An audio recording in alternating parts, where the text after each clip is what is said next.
아멘. 요셉에게 미리 요셉의 단에 묶이는 이상을 계시하시고 요셉과 형제들이 주 이름 안으로 하나로 묶이는 이런 연합의 이치, 이스라엘 나라에 관한 비밀인 교회에 관한 이상을 계시하는 오늘 창세기 44장 이하의 말씀을 우리가 새롭게 다시 하게 되었는데, 이런 말씀을 통해서 주님이 믿음을 더하게 하시고 믿음의 말씀을 우리가 각자 자신의 구원의 말씀으로 받아서 이 말씀이 자신들에게 적용되고 교회 생활에 이것이 실현되어져서 우리를 통해서 주님이 원하시는 주와 그 그리스도의 나라를 실현하시기를 바라며, 오늘 특별히 유다를 통해서 형제들을 대표해서 요셉 앞에서 이런저런 변증의 말을 이제 하게 하신 이런 이치를 우리가 오늘 말씀 가운데서 잘 믿음으로 받아서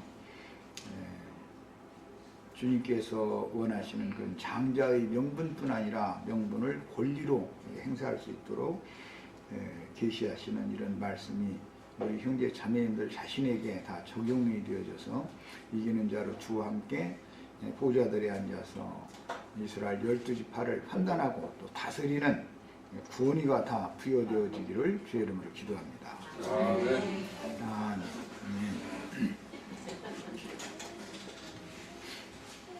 자, 오늘 우리가 이제 더 나아가고자 하는 말씀은 지난 시간에 13절까지는 했고 14절에서 34절까지 말씀 전체를 오늘 이제 마감을 할 건데, 자매님들이 한 절 읽고 형제님들이 한 절 읽고 이게 영감을 받아가면서 읽으시면서 그 깊은 어떤 깨달음이 오는 거 이게 줄도 쳐놓으시고 공고한 표시도 하시고 이래가면서 같이 읽겠습니다. 우선 자매님들이 먼저 한 절 읽고 그 다음에 형제님들이 한 절 읽고 교독해서 읽습니다. 자, 오늘 우리가 읽은 창세기 44장 14절 이하의 끝까지 이제 말씀 이 내용을 보면은 유다가 그 형제들을 이제 대표해서 이스라엘 모든 형제들의 대표자가 지금 유다로 등장되고 있는 것을 14절 시작에 보면 유다와 그 형제들이 이렇게 유다의 이름이 앞세워졌고, 16절 시작에도 유다가 말하되 우리가 이렇게 시작하는 말씀이 나왔는데, 여기 유다는 우리라고 하는 이스라엘 12지파를 현재 지금 대표하고 있다라는 것을 알 수가 있습니다. 성경에서 어떤 누구 이름이 앞에 나오는 것은 그가 장자권자다, 그런 의미를 갖고 있는 거예요. 이제 제일 중요한 말씀은 이제 크게 오늘 나누고자 하는 말씀을 뼈대를 세우자면 두 가지를 뼈대를 세울 수가 있는데, 18절 하반부에 보면 이렇게 됐어요. 주는 노하지 마소서, 주는 바로와 같으심이니이다, 이렇게 표현을 했어요. 이것은 자기 형제인 줄 지금 모르고 애굽 총리로만 알고 있기 때문에 유다가 하는 말이지만, 이것은 영적으로 볼 때는 예수님이 곧 하나님과 동등한 분이다 라고 시인한다, 그런 말이에요. 이게 그렇게 어려운 것이에요. 이스라엘 그 혈통적인 아브라함, 이삭, 야곱 족속들이 세상에서는 세상 다른 이방 나라 사람들보다 훨씬 더 재난과 환난을 많이 당하지요. 그 원인이 그럼 뭐냐? 그것은 자기들의 형제의 모양으로, 모습으로 자기 땅, 자기 백성에게 보내심을 받은 인자 예수가 하나님과 동등되는 참 하나님이다라는 것을 깨닫고 믿음으로 영접을 않기 때문에 그런 환난을 당하는 거예요. 이스라엘 12지파가 지금 창세기의 이런 내용대로 보자면 요셉을 통해서 여러 가지 지금 시험을 계속해서 당하고 있습니다. 이것은 하나의 그림자지요. 이스라엘 12지파가 세상에서 시험을 계속 당한다, 환난을 계속 당한다 그 말이에요. 그런데 이스라엘 12지파의 입장에서 본다면 너무 억울하게 지금 뭐 도둑누명 쓰고 뭐 이상하게 이렇게 누명을 지금 자꾸 씌우는 거거든요. 이스라엘 12지파 입장에서 본다면 요셉이 시험하는 것은 억울한 입장이잖아요. 그럼 요셉의 입장에서 보자면 내가 바로 하나님이다, 그것을 계시를 자꾸 하고자 하는 거예요. 그래서 이제 그게 인치는 과정이다 그래요. 그냥 반복해서 교훈을 한단 말이에요. 그래서 이제 계시가 있으면 이런 시험을 통해서, 즉 인침을 통해서 인을 한 번만 치는 게 아니죠. 7인을 친다 이렇게 말하는데, 깨달을 때까지, 수용하고 받아들이고 믿어질 때까지 계속 교훈해서 가르친다고 말이죠. 반복해서. 시험을 한 번에 끝내는 게 아니잖아요. 지금 여러 번을 계속 하고 있는 거예요. 그래서 이제 인침이 끝날 때까지 이렇게 시험을 받는 거예요.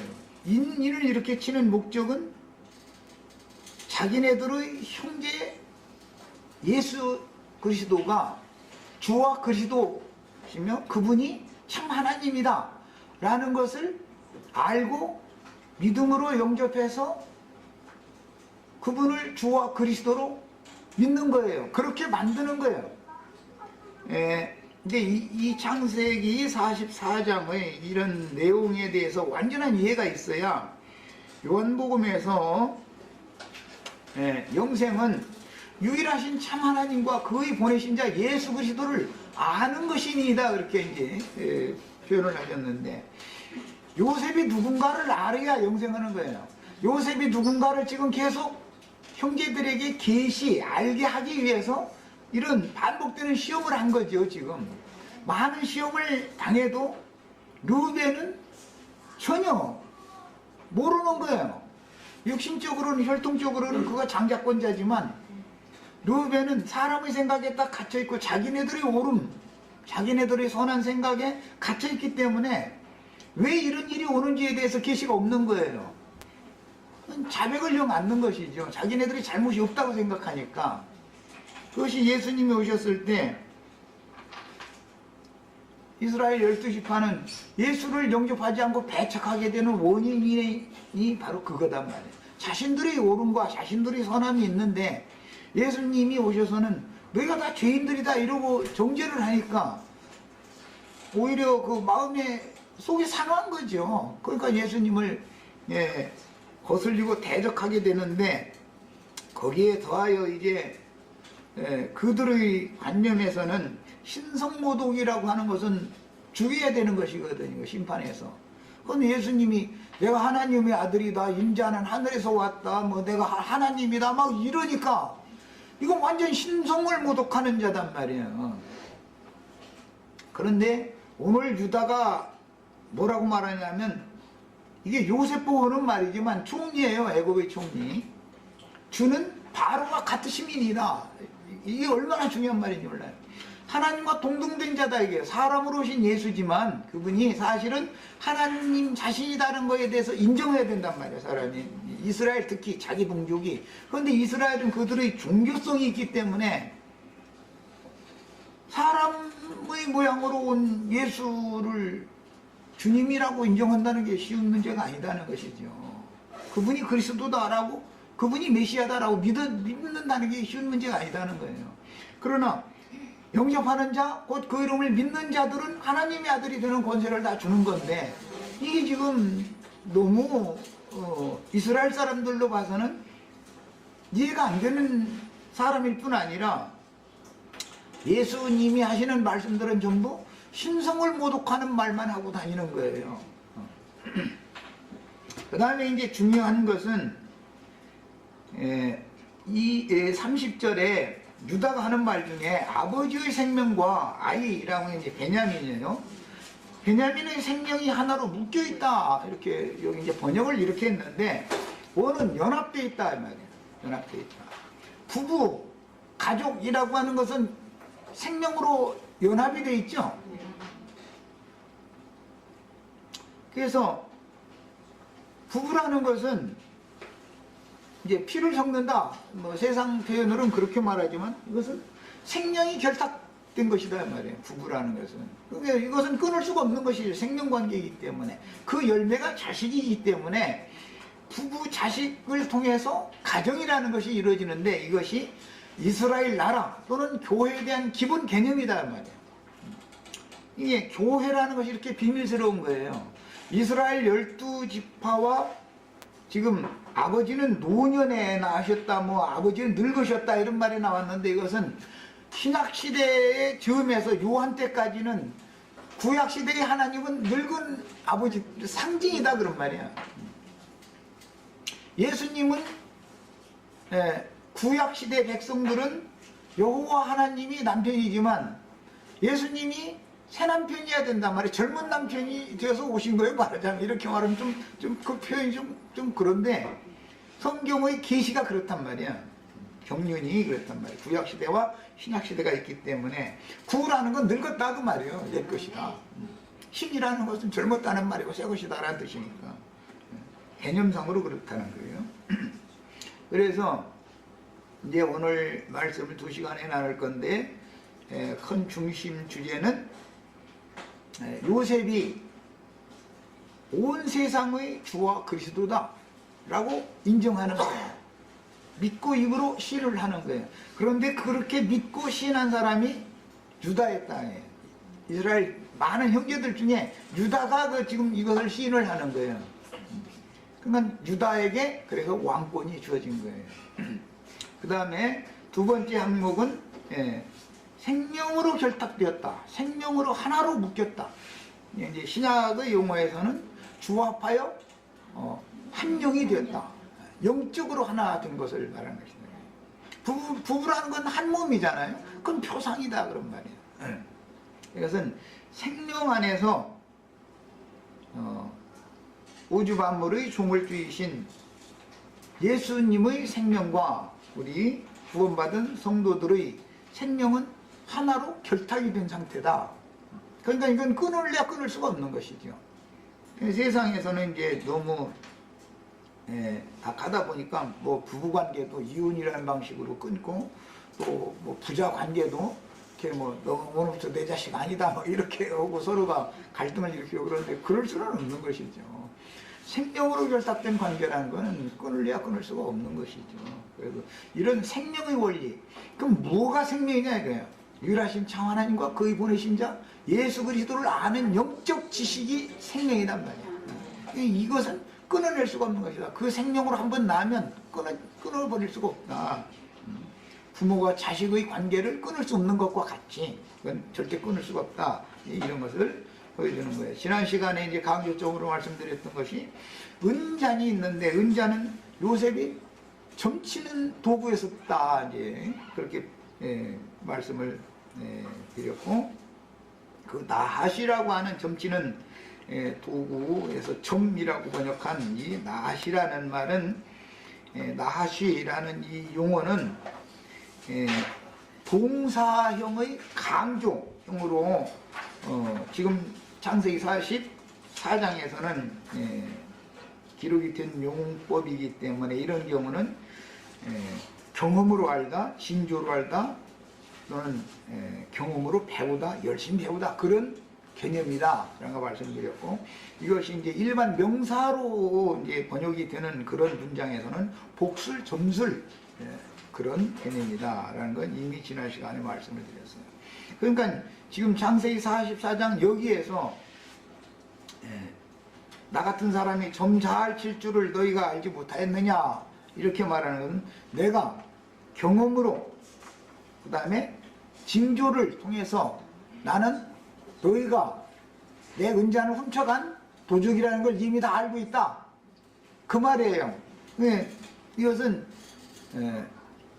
무슨 점쟁이들이 점쳐서 한다 그런 뜻이 아니고 요셉은 그런 이상 계시를 볼 수 있는 사람인데 그 재료가 뭐였냐면은 은잔이라는 거였었다는 거예요. 그런데 그 은잔이 12형제들 중에서도 이제 11형제죠. 여기서는 11형제들 중에서도 베냐민의 자리에서 나왔어요.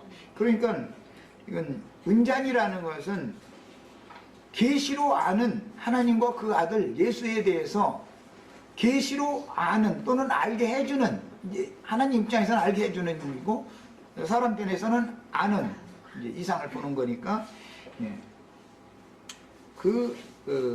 은잔이라고 하는 것이 베냐민에게 맡겨졌다.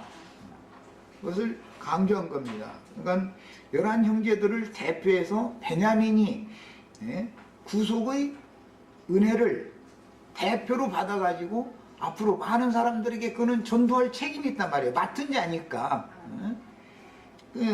뭐 베냐민이 내가 나에게 그걸 뭐 내 자료에다 넣어주세요 이렇게 한 게 아니죠.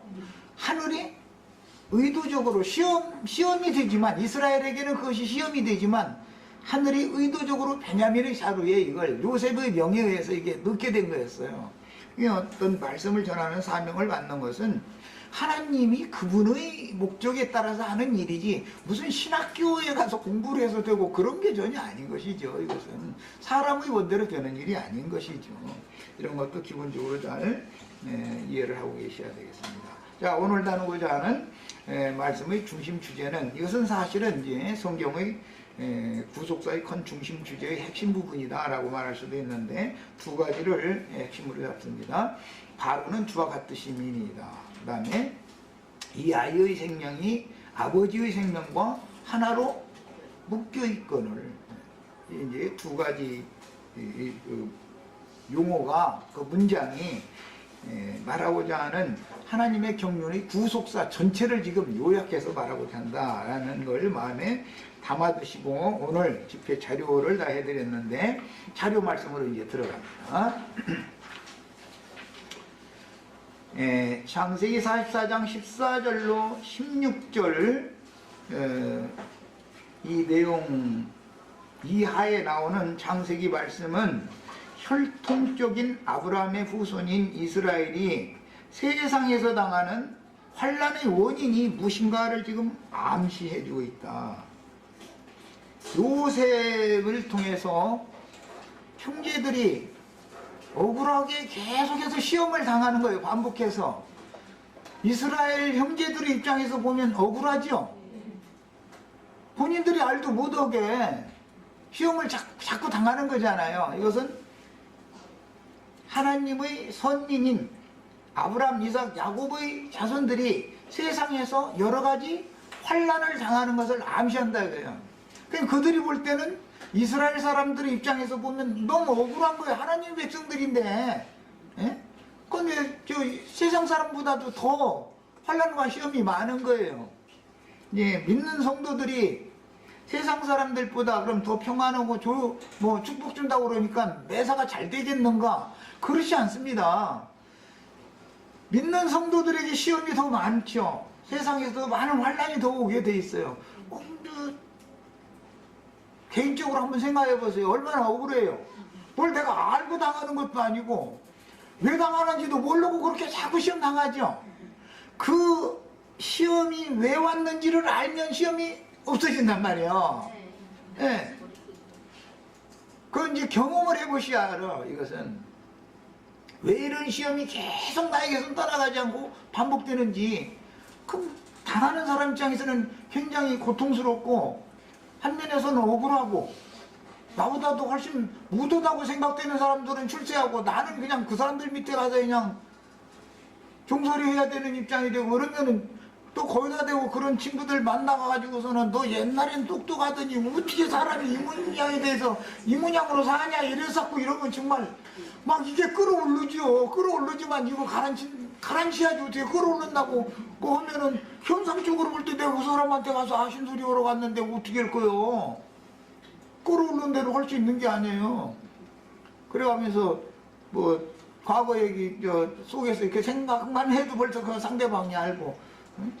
과거 영자의 전성실이 없었어도 너 믿느냐고.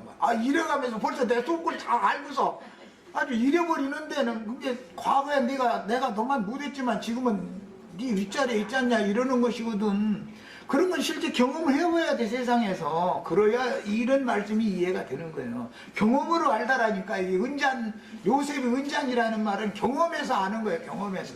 이게 생명이라는 것은 그렇게 주어지는 것이지 무슨 지식으로 일반적인 무슨 신학 지식으로 이렇게 생명이 주어지는 게 아니란 말이에요.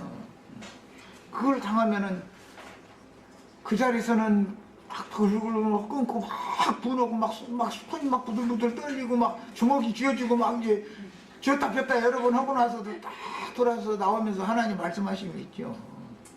그러면 그때 눈물을 흘렸지. 내가 말이야. 정말 세상 돌아가는 세상 물정 모르고 내가 아직도 꺾어질 줄 모르고 얼마나 하나님 앞에 교만방자하면 이렇게까지 사람을 낮추시느냐고 알겠다고. 정말 사람이 낮아진다는 게 뭔지 이제 알겠노라고. 그래가면서 눈물 흘리면 그때 막 주님이 위로가 어마어마하게 막 밀려온단 말이야. 그래. 오죽하면은 그놈보다 내가 너를 사랑하지 그놈 사랑하겠냐. 그렇지만 너를 내가 이렇게 길들여서 너를 써야 되니까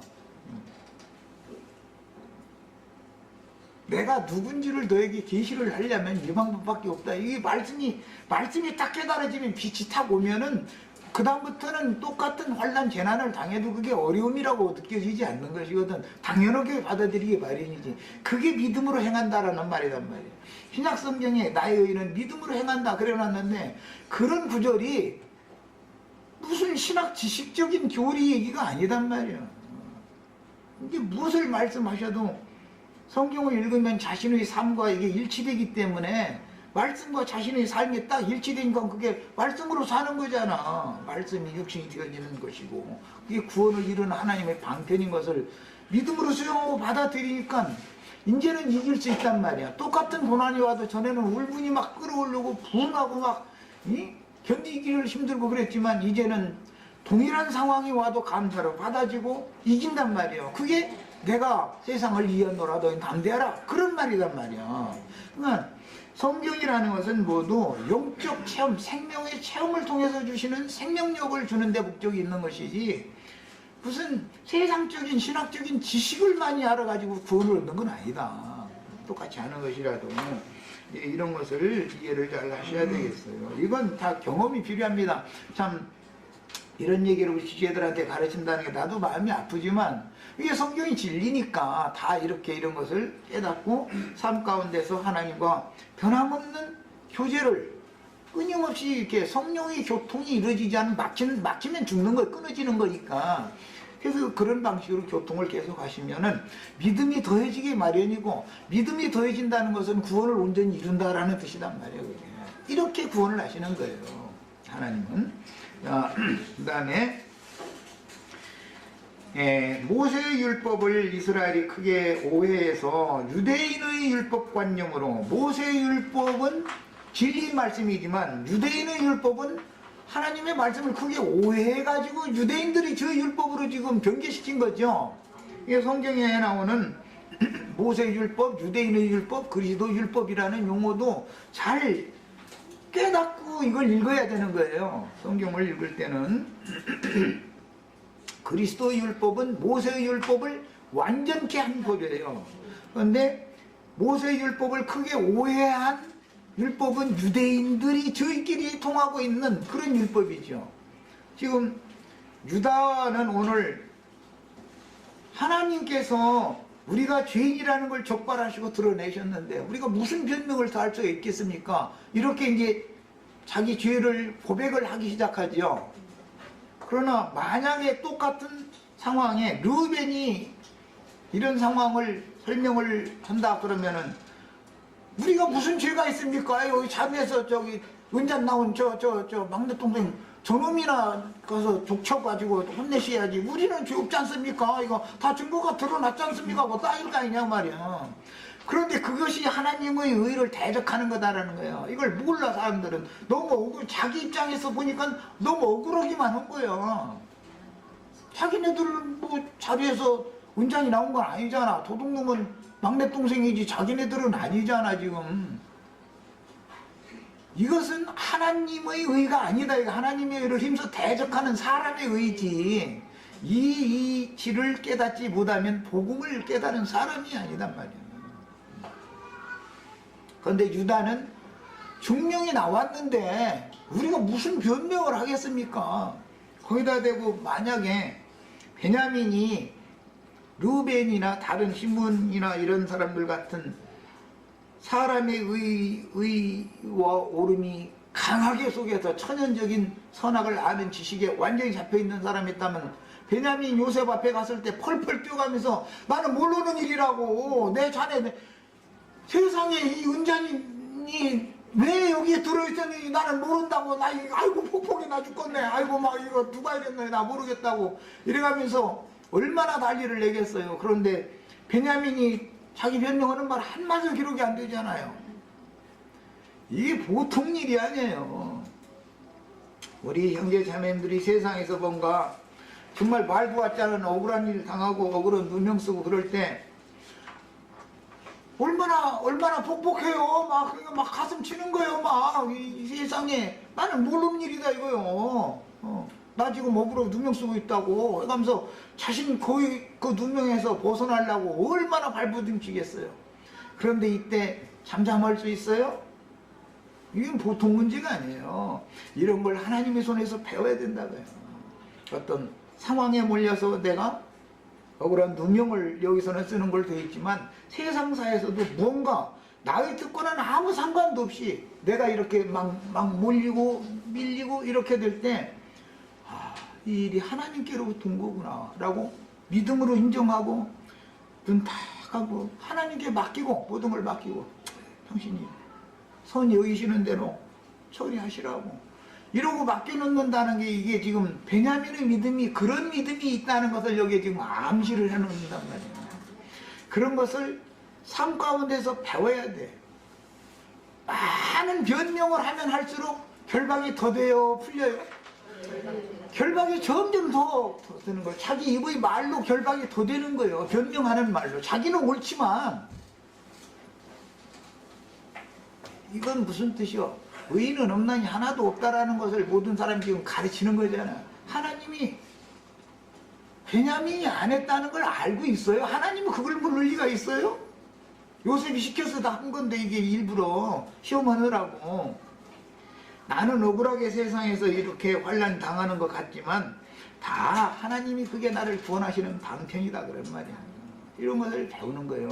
오늘 말씀을 통해서는 성경의 구속사역의 핵심 주제를 지금 다루고 있기 때문에 이런 것들을 명확하게 잘 깨달으셔야 되겠어요. 이 사람이 하나님의 생명과 아버지의 생명과 결탁된 생명이다. 베냐민이 암살도 않는 것이 결탁됐다는 증거예요. 그게. 거기서 나는 억울합니다. 나는 내 자루에 왜 이 은장이 들어서 내 도둑놈이 됐는지 도대체 난 너무 억울합니다. 그러면 하나님의 생명과 결탁된 사람이 아니고 분리된 사람. 죽은 결탁됐다라는 말은 살았다는 뜻이고 생명이신 하나님에게 연합됐다는 뜻이니까 분리됐다라는 말은 죽어 하나님의 생명에서 끊어진 자다 그런 말이에요. 증거는 뭘로 나타나느냐 이렇게 억울한 상황이 왔을 때 잠잠해가면서 아버지 손에 다 맡기는 거예요. 하나님의 손에 맡겨놓는 거예요. 이것을 지금 두 가지 주는 바로와 같으심이니이다. 늙은 내 아버지와 내 아우, 막내 아우 베냐민의 생명이 결탁되어 있습니다. 이 두 가지를 성경이 지금 많은 말씀을 여기에 포함하고 있지만 뼈대를 추리자면 이런 말이다. 이런 것에 대한 이해가 있으셔야 되겠어요. 그 다음에 유다 지파의 사자로 보내심을 받은 인자 예수는 크게 이제 양방면에서 증거가 되는데 구약 성경에 보면 미카엘이라는 그 미가서, 미가엘 이런 말이 나오죠. 그 미카엘이라는 말은 누가 하나님과 같으냐 그런 뜻이에요. 오늘 여기서는 이 문장대로 하자면 누가 바로와 같으냐 그 말이에요. 요셉이 바로와 같지요. 하나님의 군대 장관을 표현할 때는 요셉으로 표현을 해요. 바로와 같다라는 것은 앞에 이미 창세기 41장에서 나온 말이에요. 41장 42절로 45절 사이에 보면 바로가 자기 인장반지를 요셉에게 줬죠. 바로의 인을 요셉이 가지고 있으면 바로와 요셉은 같은 권위를 지니고 있는 거예요. 요셉이 하는 말이 바로가 하는 말이에요. 그런 개념이에요. 사자다 이게요. 바로가 보낸 사자다. 요셉은 실제적으로 인장반지를 가지고 애굽 온 땅을 두루 행하잖아요. 바로가 보낸 거예요. 그 사자라는 말이에요. 옛날에 우리나라 그 2조 때 보면은 마패라는 거 있었어요. 마패. 암행어사라고 그러죠. 그 사람이 마패를 지니고 있으면 왕이 특사로 보낸 왕의 사자다. 왕명과 똑같죠. 암행어사가 하는 말은 왕명이에요. 그게 바로. 그러면 그보다 훨씬 지위가 높은 지방의 관찰사나 이런 사람들도 암행어사가 그 비리나 문제거리 이런 것들을 사실 조사해가지고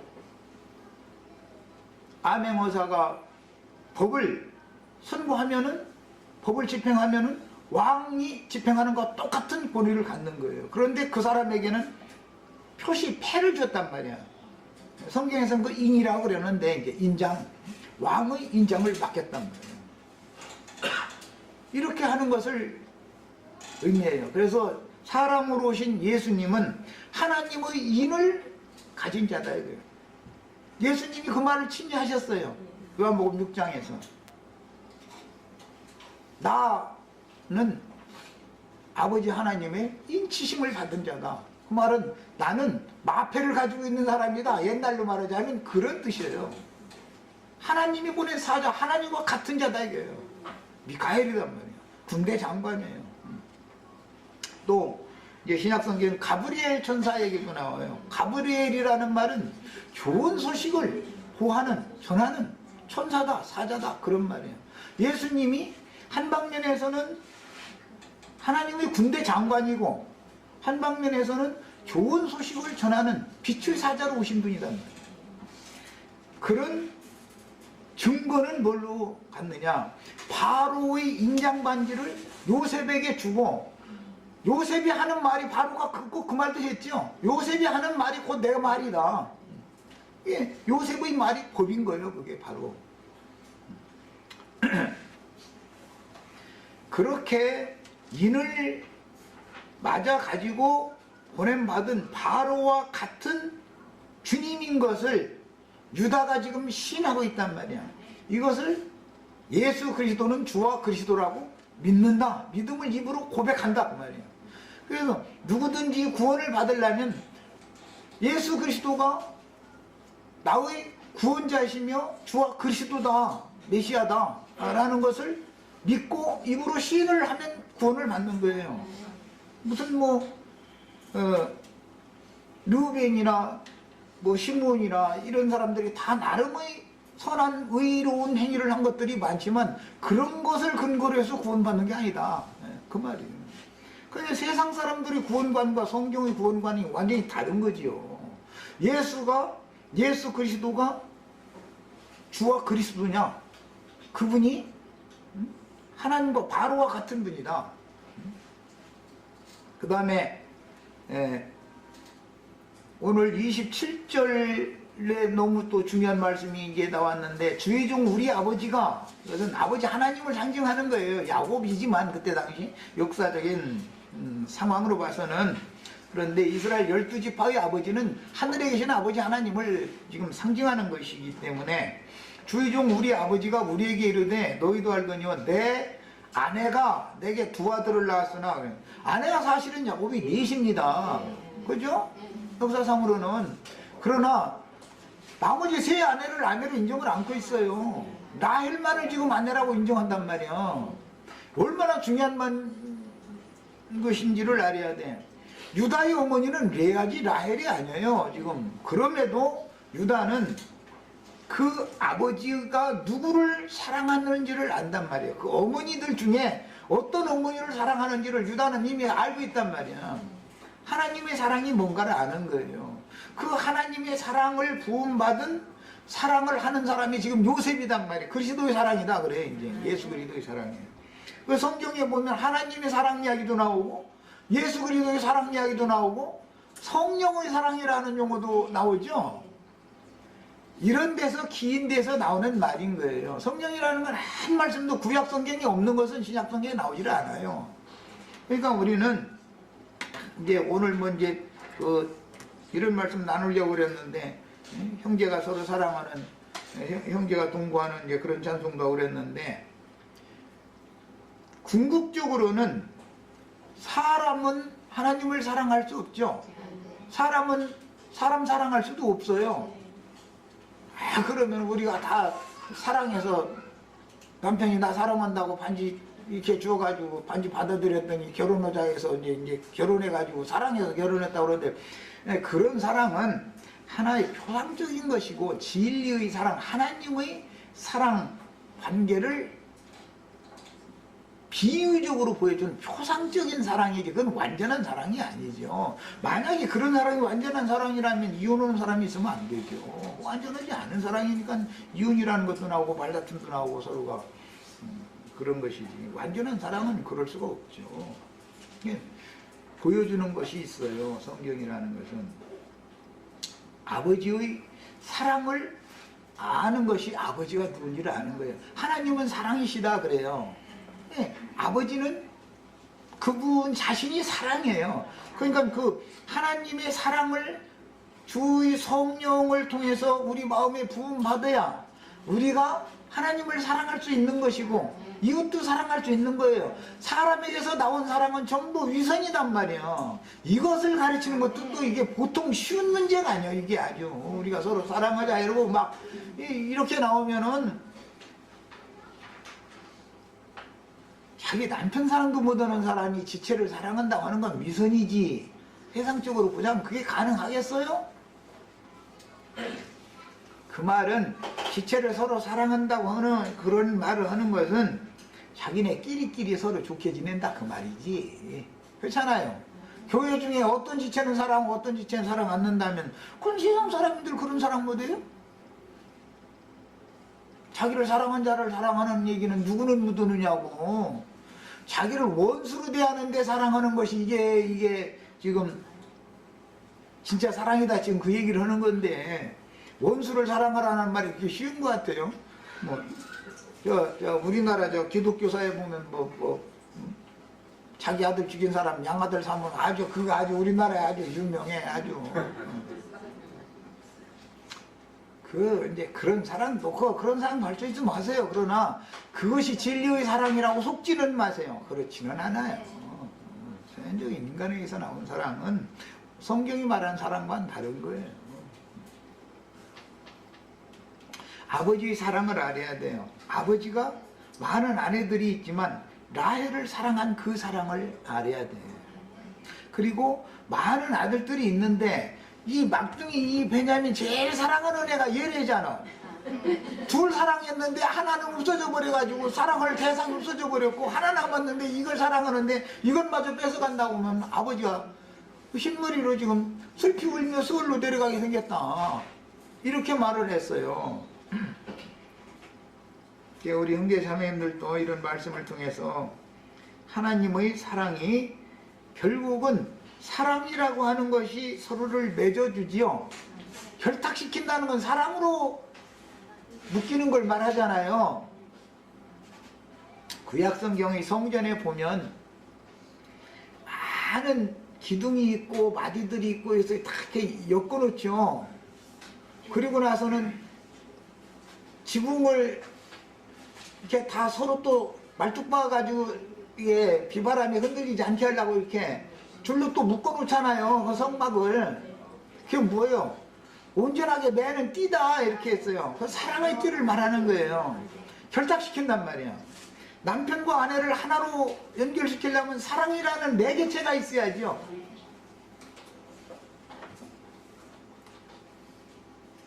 피는 물보다 진하다고 가족은 가족끼리 결탁되게 돼 있죠. 뭘로 결탁되는 거예요? 사랑이라는 건 육신의 눈으로 만지거나 보여지는 게 아니잖아요. 서로 말을 통해서 하는 눈짓이나 몸짓이나 이런 걸 보면은 그 사람의 진실한 마음 중심을 알게 되죠. 그때는 사랑이 우러나오죠. 그러니까 사랑은 사람에게서 나오는 게 아니에요. 하나님 자신의 표현이다, 이게 사랑이라는 것이. 이런 이치를 이제 지금 창세기 44장이 전반적으로 지금 계시하고자 하는 겁니다. 그 다음에 바로 인장 반지를 가진 애국의 총리가 된 요셉이 자기 형제들을 여러 가지로 시험하여 이스라엘을 환란에 몰아넣은 것은 이스라엘의 입장에서 본다면 억울한 누명에 의해서 당하는 환란이지만 요셉의 입장에서 본다면 바로 인장을 가지고 온 천하를 다스리는 자가 바로 이스라엘 이 형제들의 형제인 요셉이라는 것을 믿고 그 앞에 엎드려서 그를 주와 그리스도로 믿고 입으로 시인하게 하려는 데 목적이 있는 것이다. 지금 여러 번의 시험을 한 것이 뭐지? 요셉을 드러내는 방편이다 이 말이에요.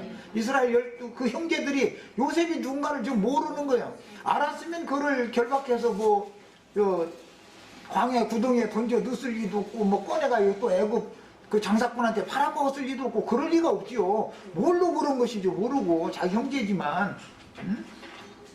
그랬는데 예수는 누구인가를 자기 동족에게 알리는 방법으로 그걸 알게 하는 과정에서 여러 가지 시험을 했는데 그런 것을 일러서 성경에서는 7인으로 인친다 그래요. 인친다.